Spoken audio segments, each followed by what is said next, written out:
जय माँ सिद्धिदात्री। नवदुर्गा के अंतिम अध्याय में आइए जानते हैं माँ सिद्धिदात्री के बारे में। सिद्ध गंधर्व यक्षाध्यैर सूरैर मयूरैरपि सेव्यमाना सदा भूयात सिद्धिदा सिद्धिदायिनी। माँ दुर्गा जी की नवी शक्ति का नाम सिद्धिदात्री है। ये सभी प्रकार की सिद्धियों को देने वाली हैं। मार्कंडे पुराण के अनुसार अणिमा, महिमा, गरिमा, लघिमा, प्राप्ति, प्राकाम्य, ईशित्व और वशित्व ये 8 सिद्धियां होती हैं। ब्रह्म वैवर्त्य पुराण के श्री कृष्ण जन्मखंड में यह संख्या 18 बताई गई है।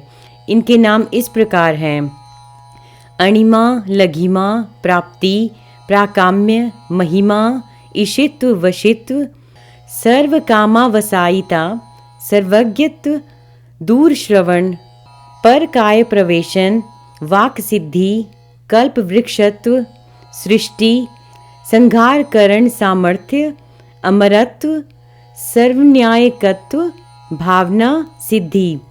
माँ सिद्धिदात्री भक्तों और साधकों को ये सभी सिद्धियां प्रदान करने में समर्थ है।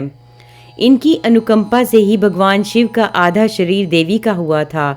इसी कारण वह लोक में अर्धनारीश्वर नाम से प्रसिद्ध हुए। माँ सिद्धिदात्री 4 भुजाओं वाली है। इनका वाहन सिंह है। ये कमल पुष्प पर भी आसीन होती हैं।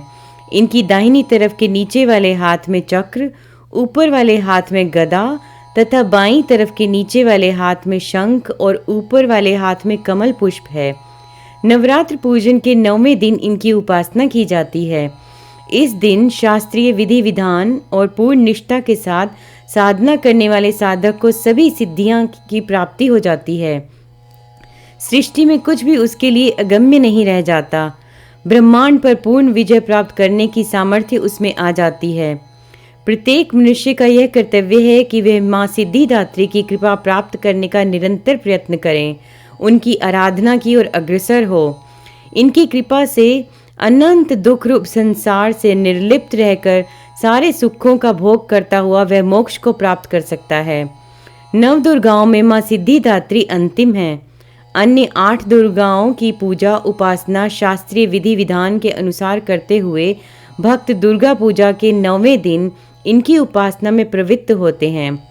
इन सिद्धिदात्री माँ की उपासना पूर्ण कर लेने के बाद भक्तों और साधकों की लौकिक पारलौकिक सभी प्रकार की कामनाओं की पूर्ति हो जाती है।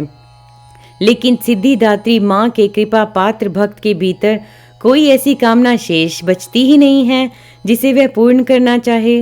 वह सभी सांसारिक इच्छाओं, आवश्यकताओं और स्पृहाओं से ऊपर उठकर मानसिक रूप से माँ भगवती के दिव्य लोकों में विचरण करता हुआ, उनके कृपा रस पीयूष का निरंतर पान करता हुआ विषय भोग शून्य हो जाता है।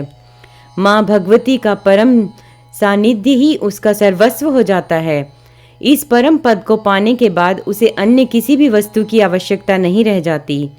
माँ के चरणों का यह सानिध्य प्राप्त करने के लिए हमें निरंतर नियमनिष्ठ रहकर उनकी उपासना करनी चाहिए।